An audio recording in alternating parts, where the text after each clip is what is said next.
नमस्ते, मैं Pushpa Kushwaha, assistant professor, Samman teacher training centre से। आज मैं DED ID and HI semester 4 common paper name है inclusive education for children with disability, unit 3.4 के बारे में आज की ऑनलाइन टीचिंग की वीडियो में पढ़ाने जा रही हूँ।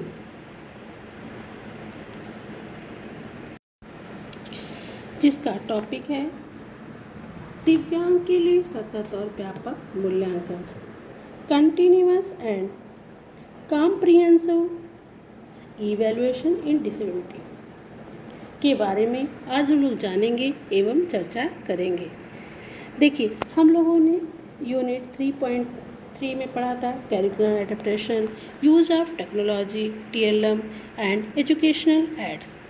आज हम लोग जानेंगे कि मूल्यांकन, सतत मूल्यांकन और व्यापक मूल्यांकन किस प्रकार किया जाता है। आज इसी पे हम लोग चर्चा करेंगे। ठीक है, देखिए, शिक्षा का अधिकार कानून 2009 के अनुसार 6 से 14 वर्ष के सभी शिक्षार्थियों का अधिकार है गुणवत्तापूर्ण शिक्षा प्राप्त करना। कानून के सेशन 29 में स्पष्ट कहा गया है कि कक्षा 1 से 8 तक के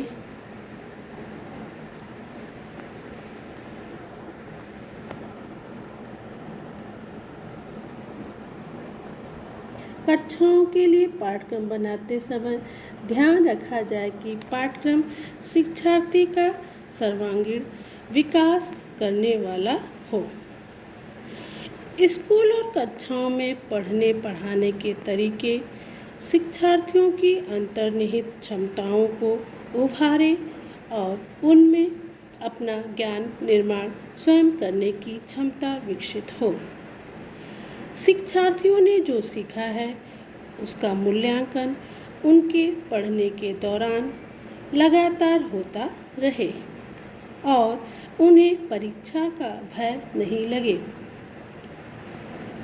परीक्षाएं शिक्षार्थियों का मूल्यांकन भी बताने वाली हो, साथ ही उससे शिक्षक को अपनी शिक्षण योजना में बदलाव करने का आधार एवं मौका भी मिले। इस प्रकार सतत एवं व्यापक मूल्यांकन की प्रक्रिया वास्तव में व्यापक गुणवत्ता सुधार प्रक्रिया ही है। इसे सीखने सिखाने की विधि एवं विद्यार्थी के स्कूल आधारित मूल्यांकन व्यवस्था के रूप में भी समझा जाए। सतत एवं व्यापक मूल्यांकन में सतत जहां एक और कक्षा प्रक्रिया के रूप में होगी, वहीं सर्वाधिक मूल्यांकन के रूप में भी होगी। व्यापकता उन मुद्दों को प्रमुख रूप से रेखांकित करेगी जो बच्चों के विभिन्न कौशल, भावनात्मक और क्रियात्मक पक्ष को उजागर करेगी। शिक्षा के उद्देश्य के साथ ही वर्तमान की जरूरत है और एक समाज की आकांक्षाओं के रूप में अच्छी तरह से इसके अस्थायी को प्रतिबिंबित मूल्यों के रूप में और एक समुदाय के रूप में अच्छी तरह से व्यापक मानव आदर्शों की तत्काल चिंताओं किसी भी समय और जगह पर वे व्यापक और अस्थायी मानव आकांक्षाओं के समकालीन और प्रासंगिक आर्टिकुलेशन को कहा जा सकता है और मूल्यों, शिक्षार्थियों, शैक्षिक उद्देश्य, ज्ञान की प्रकृति और सामाजिक रूप में स्कूल की प्रकृति की समझ अंतरिक्ष की मदद कर सकते हैं। हमारे सिद्धांतों पर आने के लिए कक्षा प्रथाओं, गाइड, वैचारिक विकास इस प्रकार है। एक सतत मजबूत बनाने और समृद्ध कनेक्शन का अर्थ की नई परतें प्राप्त करने की प्रक्रिया के साथ है। सिद्धांतों के संबंध में बच्चों को प्राकृतिक और सामाजिक दुनिया के बारे में विकास, दूसरों को जो बातें वे कर रहे हैं के बीच संबंधों के लिए स्पष्टीकरण के साथ उन्हें प्रदान करने के लिए कारण और प्रभाव और फैसलों और अनुभव के कुर्सियाँ रुख, भावनाओं और मूल्यों को इस प्रकार का एक अभिन्न अंग है। संज्ञानात्मक विकास है और भाषा, मानसिक अभ्यावेदन, अवधारणाओं और विकास से जुड़े होते हैं। ठीक है, अब हम लोग जानेंगे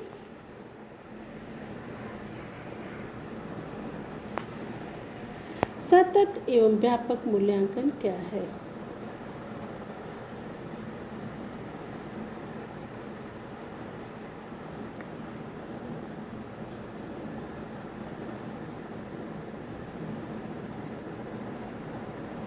देखिए, what is continuous and comprehensive evaluation.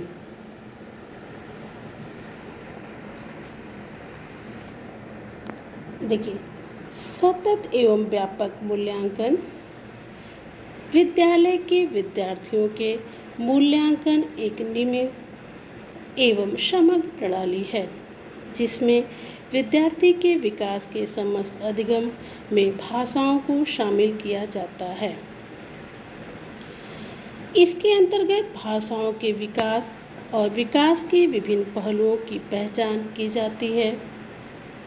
इस प्रणाली के अंतर्गत मूल्यांकन किसी घटना की अवधि का नहीं किया जाता, बल्कि किसी घटना के मूल्यांकन की एक सतत प्रक्रिया है जिसका संबंध शिक्षण अधिगम प्रक्रिया से होता है और संपूर्ण शैक्षिक सत्र एकेडमिक सेशन की पूरी अवधि तक चलता रहता है।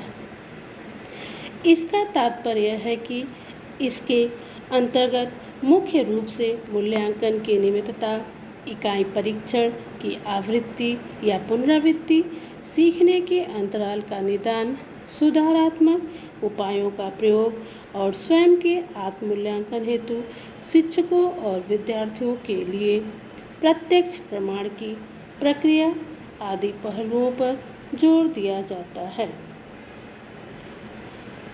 हम लोग दूसरे शब्दों में कह सकते हैं कि सतत अंतर्गत शिक्षा में शिक्षक व्यापक मूल्यांकन से तात्पर्य उस प्रणाली से है जिसके और विद्यार्थियों के विकास और विकास के विभिन्न शैक्षिक पहलुओं को उन्नत किया जाता है। सतत एवं व्यापक मूल्यांकन के विभिन्न समय, उपकरण और तकनीक को सम्मिलित किया जाता है तथा अधिगम के सीखने के क्षेत्रों के विकास का आकलन एवं मूल्यांकन किया जाता है। अब आप सब पढ़ते पढ़ाते हुए जरूर इन बातों से जूझ रहे होंगे और निश्चित एक नए नए तरीके भी ढूंढ रहे होंगे। इनको ध्यान में रखकर सतत एवं व्यापक मूल्यांकन की बात की जा रही है। मूल्यांकन क्या है, इस पर तो हमने कई तरह से सोचा, पर बात जब सतत एवं व्यापक मूल्यांकन की हो रही हो तो हमें यह सोचना ही होगा कि सतत एवं व्यापक क्या है। ठीक है, कहीं ऐसा तो नहीं कि मूल्यांकन की बात कहकर हम शिक्षार्थियों से वह सब करवा रहे हैं जो कि कक्षाई व्यवस्था में हम उससे करवाना चाहते हैं, और कहीं यह भी कि मूल्यांकन के जरिए विद्यार्थियों को भिन्न भिन्न श्रेणियों में बांट रहे हैं, जैसे कि होशियार, कम सीखने वाले, धीमी गति से सीखने वाले, व्यवहार प्रतिमानों के अनुसार वर्गीकरण। विद्यालय में 3-4 साल तक बाद शिक्षार्थियों को एक बात बहुत अच्छी तरह से समझ में आ जाती है कि वे विद्यालय में जो कुछ भी कर रहे हैं उसकी किसी न किसी प्रकार से जांच के नतीजों पर आएगी और उन्हें उस जांच की परिणाम शिक्षार्थियों को ध्यान सीखने की प्रक्रिया से हटकर परिणाम और मूल्यांकन की ओर खींच जाता है। सीखने की प्रक्रिया एक खोज मजा न रहकर सवाल जवाब देने का खेल बन जाती है। सतत के माने बार बार परीक्षा और जांच के सिलसिला, इसलिए बहुत सारे टेस्ट ले रहे हैं। साथियों, आप सब शिक्षार्थियों के साथ पहले दिन कक्षा में होते हैं। उस दिन से सत्र के अंतिम दिन तक शिक्षार्थियों की प्रगति का आकलन आप जाने अनजाने कर रहे हैं। न केवल शिक्षार्थियों का अपने पढ़ाने के तरीके को भी निरंतर बदल रहे हैं। बस ज़रूरत इस बात की है कि पढ़ने पढ़ाने के तरीके और शिक्षार्थियों के सीखने की प्रगति के उन बिंदुओं की रिकॉर्डिंग भी लगातार करते रहें जो आगे बढ़ने में मदद करते हैं। खुद आपको और शिक्षार्थियों को जब सतत आंदोलन की बात करते हैं तो उसे समझना होगा। आप पाएंगे कि एक अंतराल के बाद आप तक की रिकॉर्डिंग का विश्लेषण करने पर हर शिक्षार्थी की प्रगति एक रेखी नहीं होगी। कई बार आप यह भी पाते होंगे प्रगति हमेशा अच्छी नहीं होगी। हो सकता है वह कई उतार चढ़ाव के बाद जिस पड़ाव पर आता है, एक सत्र के बाद पर पहुंचा, वह केवल अकादमिक नहीं होगा। मनोवैज्ञानिक प्रगति का आकलन आप जाने अनजाने कर रहे हैं। न केवल शिक्षार्थियों का अपने पढ़ाने के तरीकों को भी निरंतर बदल रहे हैं। बस ज़रूरत इस बात की है कि पढ़ने पढ़ाने के तरीके और शिक्षार्थियों के सीखने की प्रगति के उन बिंदुओं की रिकॉर्डिंग भी लगातार करते रहें जो आगे बढ़ने में मदद करते हैं। खुद आपको और शिक्षार्थियों को व्यापक मूल्यांकन का मतलब है पाठ्यक्रम की जानकारी का मूल्यांकन, इसलिए जानकारी की जांच कर रहे हैं। ठीक है, देखिए, शिक्षार्थी की एकाडमिक प्रगति का अवलोकन आप लगातार कर रहे होंगे, उसका रिकॉर्ड भी रख रहे होंगे। उन सबको जब आप एक साथ देखोगे तो यह भी पाओगे कि एक ही स्थिति पर शिक्षार्थियों की राय भिन्न भिन्न हो सकती है। यानी पहले दिन और सत्र अवलोकन के दिन तक भी ऐसा हो सकता है। इस दौरान शिक्षार्थी उस स्थिति पर तत्काल प्रक्रिया के बल्कि विचार करके, समूह में बात करके, आसपास को देखकर, अतिरिक्त जानकारी हासिल करके बहुत कुछ बदल चुका होगा।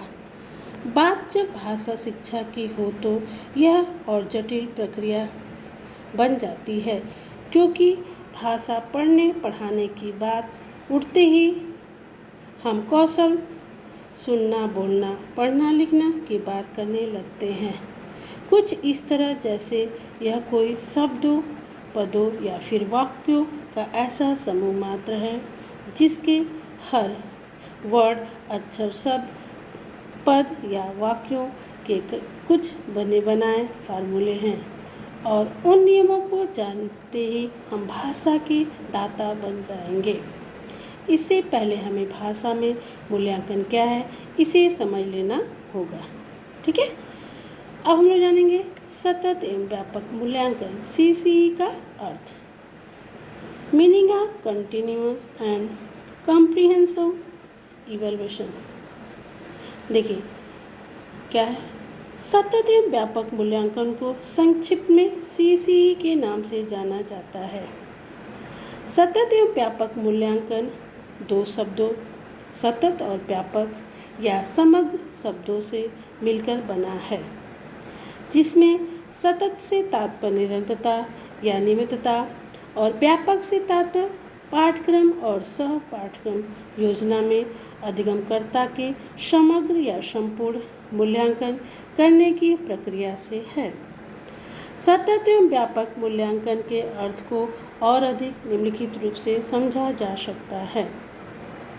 देखिए, सतत मूल्यांकन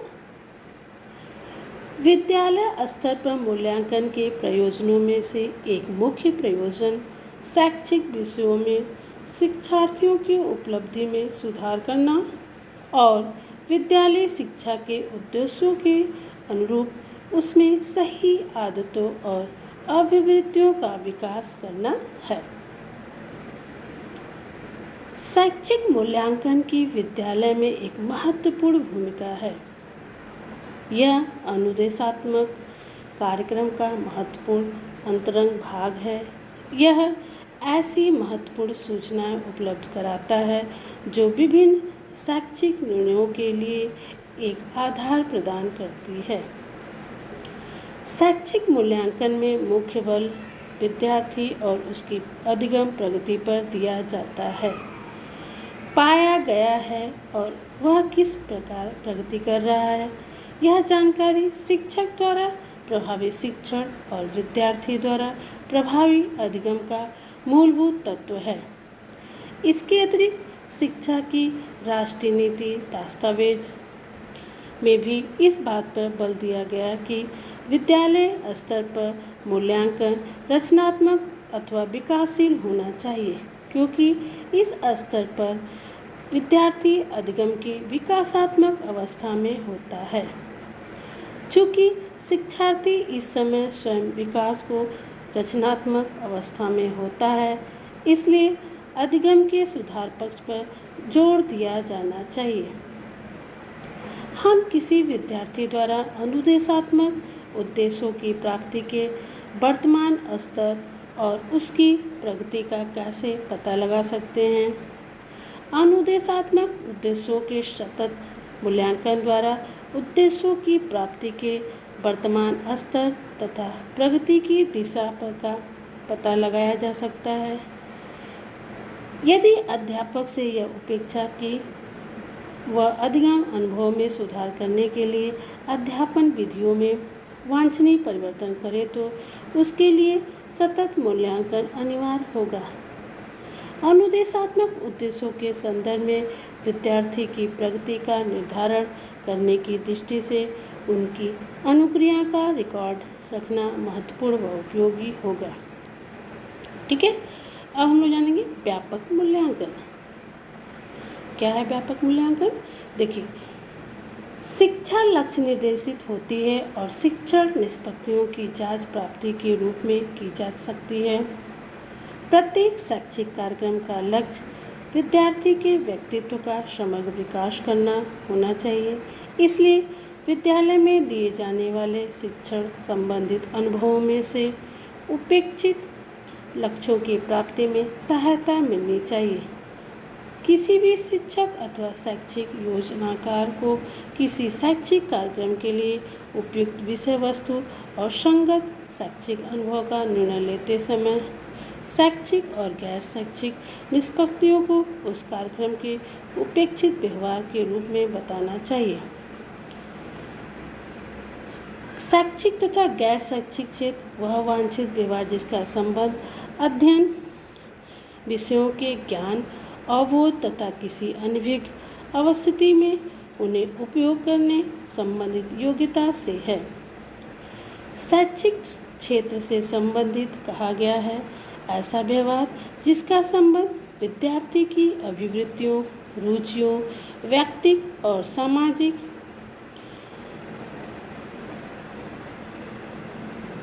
गुणों तथा उसके स्वास्थ्य से संबंधित गैर शैक्षिक क्षेत्र से उल्लेखित निर्धारण की प्रक्रिया व्यापक मूल्यांकन कही जाती है। यह देखा गया है कि प्रायः मात्र शैक्षिक तत्व जैसे किसी विषय के तथ्यों, विचारों, सिद्धांतों आदि की जानकारी और अवबोध तथा सोचने के कौशल का ही निर्धारण किया जाता है।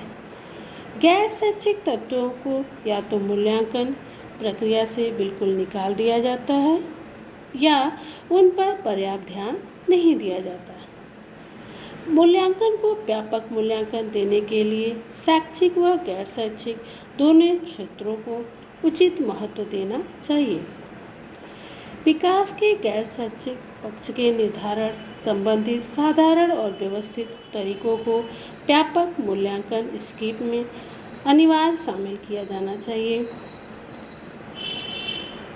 ठीक है, अब हम लोग जानेंगे सतत एवं व्यापक मूल्यांकन के प्रकार। Function of continuous and comprehensive evaluation. सतत एवं व्यापक मूल्यांकन के प्रमुख कार्य निम्नलिखित हैं।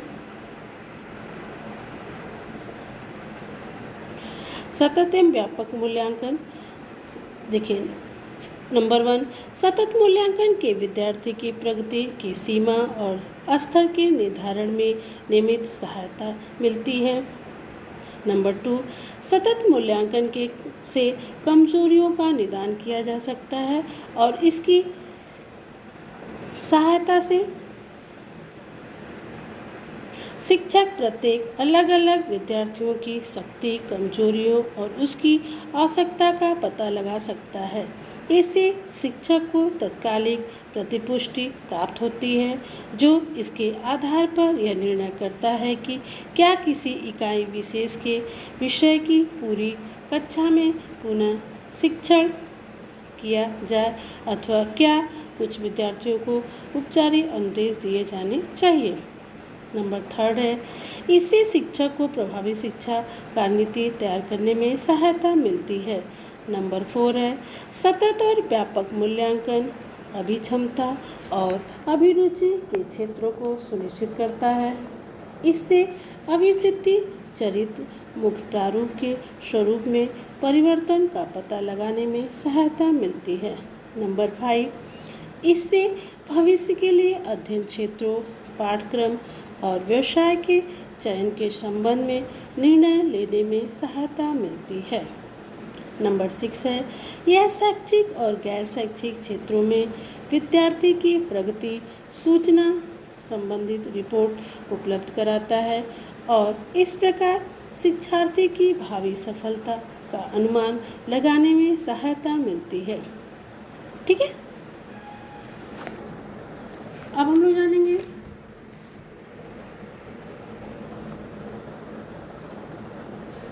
सतत एवं व्यापक मूल्यांकन के पक्ष या पहलू। ठीक है, aspects of continuous and comprehensive evaluation. सतत एवं व्यापक मूल्यांकन के विभिन्न पक्ष या पहलू निम्नलिखित हैं, जिसमें पहला है सतत एवं व्यापक मूल्यांकन शिक्षार्थी के आकलन की निरंतर चलने वाली विकासात्मक प्रक्रिया है। सेकंड है, सतत एवं व्यापक मूल्यांकन विद्यार्थी के विकास के सभी पहलुओं को बताता है। विद्यार्थी की सीखने की स्थिति को देखते हुए कितना सीखा है को जानकर अपनी शिक्षण पद्धति में आवश्यकता अनुसार बदलाव किया जाता है। नंबर 3 है, शिक्षार्थियों की प्रगति को देखकर उनका श्रेणीकरण नहीं किया जाता। नंबर 4 है, सतत एवं व्यापक मूल्यांकन का उद्देश्य सीखने को और बेहतर बनाना और कमजोरियों का पता लगाना एवं उनका निदान करना। नंबर 5 है, सतत एवं व्यापक मूल्यांकन में बच्चे की समृद्धि, ग्रोथ और विकास के शैक्षिक और सहशैक्षिक उद्देश्यों की प्राप्ति होती है। नंबर 6 है, सतत एवं व्यापक मूल्यांकन में अभिरुचि, कौशल, योग्यता को भी जाना जाता है।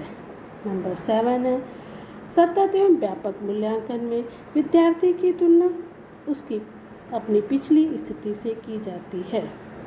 ठीक है, अब हम लोग जानेंगे सीखने की गति एवं दिशा के साथ साथ शिक्षार्थी की आवश्यकता सतत एवं व्यापक मूल्यांकन में आकलन की प्रक्रिया।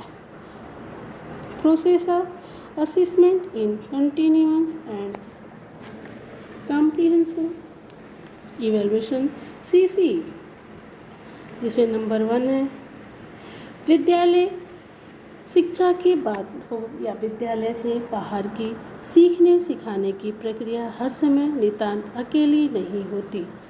सीखने वाले के इर्द गिर्द तरह तरह की स्थितियाँ हैं, लोग हैं और तरह तरह की सामग्री भी, जिससे अंतःक्रिया कर देखना संभव हो पाता है। नंबर 2 है मूल्यांकन इसी सीखने के साथ जुड़ा हुआ है। यह बात भी हम जानते हैं, फिर तो हम यह भी जानते होंगे कि सीखे जा रहे का मूल्यांकन करना भी एक सामूहिक प्रक्रिया हो सकती है। कक्षाई पद्धतियों में विद्यार्थी हैं, अध्यापक हैं और कभी कभी अभिभावक लोग भी हैं। फिर मूल्यांकन का सारा जिम्मेदारी अध्यापक पर ही क्यों? नंबर 3 है बेहतर तो यही है कि मूल्यांकन में भी सभी को प्रतिभागिता दर्ज की जाए। हमारे द्वारा किए जा रहे मूल्यांकनों के तरीके व परिणाम शिक्षार्थियों को कहीं यह न सिखाए कि गलती अनिश्चितता और उलझने पूर्ण है। हमें लगता है कि हमारे बिना बताए शिक्षार्थियों को उनकी गलती का एहसास होगा ही नहीं और बिना दिखाए वे अपनी गलती को कभी सुधारेंगे नहीं। इस प्रकार जल्दी शिक्षार्थी विशेषज्ञों पर निर्भर हो जाते हैं। शिक्षार्थियों को अपने काम का मूल्यांकन खुद करने दें। नंबर 4 है आंदोलन के दौरान शाला या कक्षा का माहौल अन्य दिनों की ही तरह बिल्कुल सामान्य रहता है। जिस सरल ढंग से सीखना सिखाना चलता है, गतिविधि, बातचीत, प्रश्न, चर्चा, अवलोकन, वैसे ही अवलोकन चलते रहना चाहिए। नंबर 5 है एक बार में सभी शिक्षार्थियों को ध्यान से देखना और आकलन तथा सुधार की दृष्टि से रिकॉर्ड नोट करना कठिन होगा। इसलिए शिक्षक एक बार में 5 से 6 शिक्षार्थियों का ध्यान केंद्रित कर सकते हैं। आकलन शिक्षार्थियों को टोलियों में बिठाकर या अलग अलग तरीके से किया जा सकता है।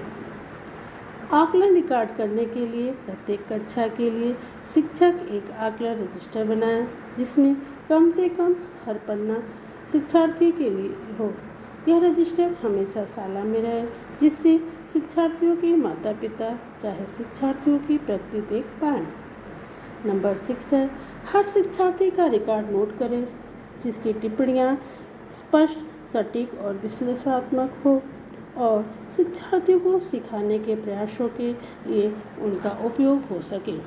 प्रत्येक चरण में सभी शिक्षार्थियों के आकलन के बाद सुधार की दृष्टि से आकलन प्रपत्र में से महत्वपूर्ण जानकारी निकाली जाए, जैसे कि शिक्षार्थी को सीखने में कौन सी कठिनाई आ रही है। नंबर 7 है आकलन से प्राप्त जानकारी के आधार पर बच्चों की कठिनाइयों को ध्यान में रखते हुए उनके विकास के लिए पहले से अधिक प्रभावी योजना बनाई जाए। जैसे किन बच्चों को एक साथ बैठाकर सिखाया जा सकता है, किस तरह की गतिविधियां उनके लिए उपयुक्त होगी, किस तरह से उन्हें आपस में सीखते हुए प्रोत्साहन दिलाया जा सकता है आदि। नंबर 8 है इस प्रकार के आकलन से शिक्षक अपना एवं अपने द्वारा कराई जा रही शिक्षण प्रक्रिया का भी आकलन करें और अपनी शिक्षण प्रक्रिया में सुधार करके बच्चों को सीखने के लिए प्रेरित करें। इस तरह प्रत्येक चरण के आकलन के बाद लगातार सुधार हो सिखाने के तरीकों में और सीखने के अवसरों में। नंबर 9 आकलन तथा टेस्ट के निष्कर्षों के आधार पर शिक्षार्थी के माता पिता को देने के लिए एक प्रगति पत्रक बनाएं। इस प्रगति पत्रक में शिक्षक आकलन और परीक्षा के आधार पर शिक्षार्थी की प्रगति का विवरण देंगे। नंबर 10 है आकलन के आधार पर अगली कक्षा के शिक्षक को जानकारी भी दी जाए। आकलन योजना तैयार करते समय यह ध्यान रखना भी जरूरी है कि किन बिंदुओं को आधार मानकर आकलन किया जाए। नंबर 11 है सीखने की मात्रा हर शिक्षार्थी के लिए अलग अलग हो सकती है और उसके संदर्भ में सवालों को जवाब देने का आत्मविश्वास भी अलग अलग। इसलिए विद्यार्थी के लिए यह कहना कि इनसे सब कुछ सीख लिया है और दूसरों के लिए यह कहना कि इसने कुछ नहीं सीखा या कम सीखा, दोनों ही सही नहीं है। सीखना। नंबर 12 सीखना एक प्रक्रिया है, न कि घटना। इसका अर्थ यह है कि जब भी हम कुछ करते हैं उससे हम कुछ सीखते हैं। कोई पल ऐसा नहीं होता जब हम कह सके कि यह बच्ची इस बारे में पहले कुछ भी नहीं जानती थी और अब जान गई। सीखना धीरे धीरे हो पाएगा और शिक्षार्थी की अवधारणाएं धीरे धीरे ज़्यादा व्यापक और ज़्यादा उपयोग में के लायक बनती जाएगी। मूल्यांकन के समय इस बात पर ध्यान देना होगा। नंबर 13 है, कक्षा में सभी शिक्षार्थी सीखने की प्रक्रिया से जुड़े हैं, पर फिर भी बहुत से शिक्षार्थी कुछ बातें नहीं समझ पा रहे हैं। वे क्यों नहीं समझ पा रहे हैं? इस तरह की समझ बनाने हमारे लिए मुश्किल हो जाता है, पर हम यह तो सोच ही सकते हैं कि उन शिक्षार्थियों को अधिक से अधिक मौके देते रहें। सतत और व्यापक मूल्यांकन अंकों को ग्रेड्स में परिवर्तित करने के अतिरिक्त और कुछ नहीं है। वास्तव में सीसी विद्यार्थी के सर्वमुखी विकास के संबंध में है और अस्वस्थ प्रतिस्पर्धा और घटना अधिगम को हतोत्साहित करता है। नंबर 14 है, जिन विद्यार्थियों को सतत आकलन होता है वे अनुभव करते हैं कि उन पर निरंतर नज़र रखी जा रही है और इस अवधि में उनसे जो भी त्रुटियां होती हैं वे उनके विपरीत समझी जाती है। इससे उनमें तनाव उत्पन्न होता है। इसके विपरीत सतत और व्यापक मूल्यांकन में यह आशा की जाती है कि किसी भी समय विद्यार्थी यह अनुभव न करे कि वह निगरानी में है। विशेष रूप से वह त्रुटि के प्रति जाने जो उन्होंने की है और उन्हें बताया जाता है कि यह अधिगम के लिए पहला कदम है। नंबर 15, अध्यापक यह अनुभव करते हैं कि उन्हें शिक्षार्थी के अधिगम का आकलन करने के लिए रोज कुछ गृह कार्य देना होता है, ताकि इससे अध्यापक और विद्यार्थी दोनों का तनाव और भार बढ़ता है। कार्य की उपयुक्त रूप से योजना और समन्वय हो। इसलिए अध्यापकों द्वारा सतत और व्यापक मूल्यांकन की आवश्यकता महसूस की जाती है। नंबर 16 है, इससे अधिक परीक्षण और कम अध्यापन होता है। वास्तव में सतत और व्यापक मूल्यांकन में आकलन अध्यापन और अधिगम का हिस्सा होता है। इसमें परीक्षणों की एक श्रृंखला होती है और न्यूनतम परीक्षा। ठीक है, अब हम लोग जानेंगे सतत एवं व्यापक मूल्यांकन की विशेषताएं। इसमें नंबर 1 है, सतत और व्यापक मूल्यांकन विद्यार्थियों की स्कूल आधारित मूल्यांकन पद्धति को इंगित करता है, जिससे विद्यार्थियों के समस्त पक्ष सम्मिलित होते हैं। नंबर 2 है, सतत और व्यापक मूल्यांकन निरंतर और आधुनिक मूल्यांकन का ध्यान रखता है। नंबर 3 है, निरंतर का अर्थ है अध्यापन से पूर्व आकलन और अध्यापन की अवधि में मूल्यांकन। मूल्यांकन की बहुविध तकनीकी का प्रयोग अनौपचारिक रूप से करना। नंबर 4 है, शैक्षिक पक्ष में पाठ क्षेत्र या विषय विशेष के क्षेत्र सम्मिलित होते हैं, जबकि सहपाठचारी पक्ष में सहपाठ और व्यक्तिगत सामाजिक विशेषताएं, रुचियां, मनोवृत्तियां एवं मूल्य सम्मिलित होते हैं। नंबर 5 है, शैक्षिक क्षेत्र का आकलन औपचारिक या अनौपचारिक होता है तथा इससे बहुत सी मूल्यांकन तकनीक का प्रयोग निरंतर या समय समय पर होता है। निदात्मक मूल्यांकन यूनिट के अंत में होता है। कुछ यूनिट में खराब निष्पादन निदान परीक्षणों द्वारा ज्ञात किया जाता है।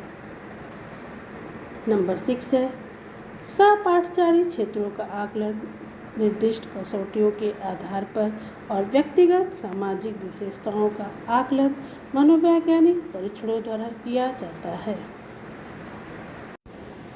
हम लोगों ने दिव्यांग के लिए सतत और व्यापक मूल्यांकन के बारे में भी चर्चा कर रहे थे। हम आपको उसी से संबंधित 2 प्रश्न दे रहे हैं। उस प्रश्न का उत्तर अपनी कॉपी में लिखेंगे और जो DADC IDM निश्चय ग्रुप बनाया गया उस ग्रुप में भेजेंगे। हम उसका मूल्यांकन करेंगे। यदि कोई समस्या तो आप मुझे कॉल भी कर सकते हैं। तो पहला प्रश्न नोट करिए, सतत एवं व्यापक मूल्यांकन का क्या अर्थ है? दूसरा प्रश्न नोट करिए, सतत एवं व्यापक मूल्यांकन के प्रमुख पक्ष या पहलू बताइए। धन्यवाद।